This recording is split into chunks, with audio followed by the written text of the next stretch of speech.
Terima kasih Anda masih bersama kami di Berita Padang. Bagi Anda yang baru saja bergabung, kami hadirkan kembali 3 berita utama pada pagi hari ini.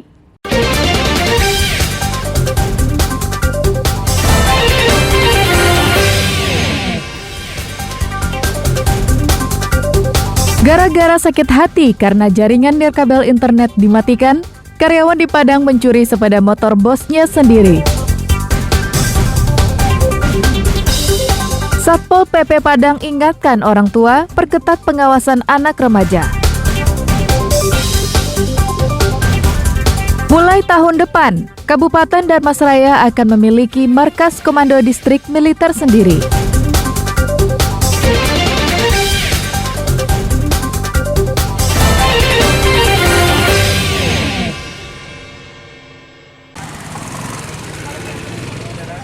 Satu persatu apotek dan toko obat yang ada di Kota Pariaman didatangi petugas Dinas Kesehatan. Didampingi polisi, petugas memeriksa dan memastikan apotek atau toko obat tidak menjual obat sirop yang dilarang pemerintah. Sejauh ini Badan Pengawas Obat dan Makanan melarang penjualan 3 merek obat sirop untuk anak-anak, yakni Unibaby Cough Syrup, obat batuk dan flu, Unibaby Demam Syrup untuk demam, Unibaby Demam Drops untuk mengobati demam. Ketiga obat tersebut terindikasi mengandung cemaran etilen glikol, zat yang diduga sebagai penyebab penyakit gagal ginjal akut pada anak melebihi ambang batas. Dari pemeriksaan petugas, sebagian obat yang dilarang tersebut masih terdapat di toko obat ataupun apotek di Kota Tabui ini. Namun, obat-obat tersebut sudah dipisahkan dan tidak lagi diperjualbelikan. Itu melakukan edukasi dan pengawasan. Jadi penjual obat yang ada di apotek kita harapkan untuk tidak mengedarkan atau menjual kepada masyarakat dan menyimpan terhadap obat-obat yang berbahaya tersebut.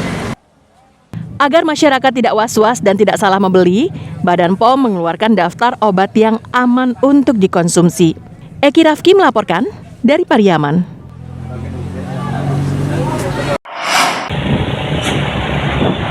Video ini adalah saat petugas dari Satuan Reskrim Polresta Padang mengejar Fitrian. Tanpa perlawanan, pelaku dicokok di daerah Bandar Buat, Kecamatan Lubuk Kilangan, pinggiran Kota Padang. Mulusnya penangkapan pelaku berdasarkan informasi yang disampaikan Tommy yang kehilangan sepeda motor. Pria parubaya ini mencuri sepeda motor milik Tommy, yang tak lain adalah bosnya sendiri. Tersangka bekerja di depot air isi ulang milik Tommy di daerah Purus, pusat Kota Padang. Selain menangkapnya, polisi juga menyita barang bukti sebuah sepeda motor hasil curian. Kepada polisi, tersangka mengakui perbuatannya telah mencuri sepeda motor yang terparkir di halaman rumah bosnya sendiri. Saat itu, rumah sedang kosong. Tersangka masuk ke dalam rumah, mengambil kunci motor, dan membawanya kabur. Ia nekat mencuri sepeda motor ini lantaran sakit hati kepada bosnya, karena jaringan internet nirkabel di tempat itu dimatikan. Akibatnya, pelaku tak bisa berselancar di dunia maya setiap saat. Kita telah mengamankan 1 orang tersangka kasus curian mor, yang mana tersangka ini bekerja dengan korban, yang mana motor ini diparkir di sebelah rumah, di sebelah toko galon air, yang mana tersangka kena dongkol sama korban, kena wifi dimatikan. Tersangka dan barang bukti dibawa ke Mapolresta Padang untuk pemeriksaan dan proses hukum lebih lanjut. Alfi melaporkan dari Padang.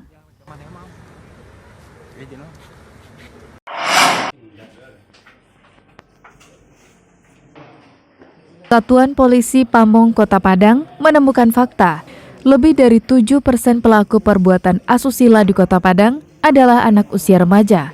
Hal itu terungkap dari hasil razia yang dilakukan penegak perda ini selama 1 tahun terakhir. Razia yang dilakukan di sejumlah hotel melati, tempat-tempat kos, serta tempat hiburan dan panti pijit. Lebih dari setengahnya yang terjaring razia adalah remaja atau pasangan belum menikah. Mereka sebagian besar adalah mahasiswa dari luar daerah yang kuliah di Padang. Bahkan ada juga sebagian mereka masih berstatus pelajar. Sejak Januari hingga Oktober ini, Satpol PP telah menertibkan 89 pasangan ilegal dari kamar hotel. Selain itu, ada juga 66 orang yang ditangkap di kamar kos, 65 orang di panti pijat, 20 pasangan yang digerebek warga, serta 19 orang di pondok esek-esek dan 2 orang LGBT. Mereka yang ditangkap didata dan dikembalikan kepada orang tua setelah dibina. Namun sebagian ada juga yang dikirim ke panti rehabilitasi sosial di Sukarami, Kabupaten Solok. Salah satu pemicu banyaknya remaja di bawah 20 tahun yang terlibat kasus asusila disebabkan lemahnya pengawasan orang tua. Rata-rata mereka usianya remaja.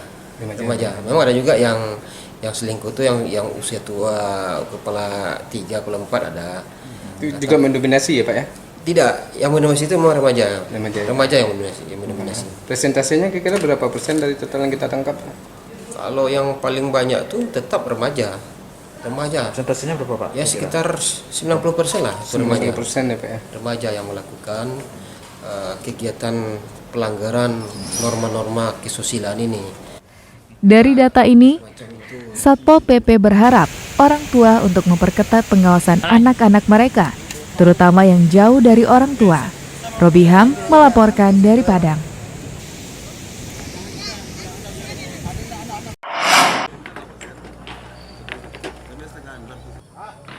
Di lahan seluas lebih kurang 10 hektar ini akan dibangun markas komando distrik militer TNI Angkatan Darat. Lahan hibah dari Pemda Darmasraya ini berada di Nagari Koto Padang, Kecamatan Koto Baru. Hari Sabtu pekan lalu, Pemda bersama Korem 032 Wirabraja memulai pembangunannya. Selama ini, sejak Darmasraya berdiri 18 tahun lalu, Komando Distrik Militer Darmasraya masih bergabung dengan Kabupaten Sijunjung. Kondisi ini membuat pemerintah kabupaten kesulitan untuk berkoordinasi sebagai unsur pimpinan daerah. Apalagi Kabupaten Darmasraya yang merupakan daerah segitiga emas atau daerah yang berbatasan langsung dengan 3 provinsi, membuat kawasan ini rawan terjadi gangguan keamanan, sehingga keberadaan markas komando militer sangat dibutuhkan. Kodim kita jauh di Sijunjung, nah kita harus bagaimana pembangunan Kodim di Darmasraya bisa berjalan. Alhamdulillah ini awal peletakan batu pertama dengan hari ini membuat suatu komitmen kalau TNI bisa berkantor di sini untuk di Darmasraya. Nanti Kodim berdiri, insya Allah akhir tahun depan kita sudah bisa resmikan. Saya sebagai komandan Korem dengan adanya Kodim di Darmasraya ini punya nilai yang strategis. Kenapa? Ini kan punya batas wilayah dengan Pekanbaru, dengan Jambi. Otomatis nanti kalau sudah menjadi rame, ini akan menjadi tempat perlintasan transaksi antar provinsi yang biasanya itu rawan dengan satu kegiatan kejahatan ataupun kegiatan lainnya. Keberadaan Kodim baru ini disambut baik oleh warga sekitar. Selain bisa menjamin keamanan, warga juga berharap anak kemenakan mereka juga bisa diterima sebagai tentara. Kami mengucapkan ribuan terima kasih banyak ke pemerintah. Mudah-mudahan dengan adanya Kodim telah didirikan oleh di Darmasraya, mudah-mudahan dapat masyarakat kami walaupun putra putri menjadi anggota TNI untuk kedepannya semampu-mampunya. Mudah-mudahan diterima oleh TNI nanti. Tahap pertama pembangunan Makodim ini disiapkan anggaran sebesar 1,6 miliar rupiah. Diperkirakan tahun depan, markas Kodim Darmasraya sudah bisa ditempati. Selama ini, Darmasraya hanya mempunyai 2 koramil, yakni Koramil Pulau Punjung dan Koramil Koto Baru. Padahal luas daerah dan jumlah penduduknya nyaris sama banyak dengan Kabupaten Sijunjung. Sedangkan jumlah kecamatannya justru lebih banyak di Darmasraya. Sijunjung hanya mempunyai 8 kecamatan dan Darmasraya mempunyai 11 kecamatan. Tahun depan, Korem 032 Wirabraja akan membentuk Kodim baru seiring dengan selesainya pembangunan markasnya. Eko Pangestu melaporkan dari Darmasraya.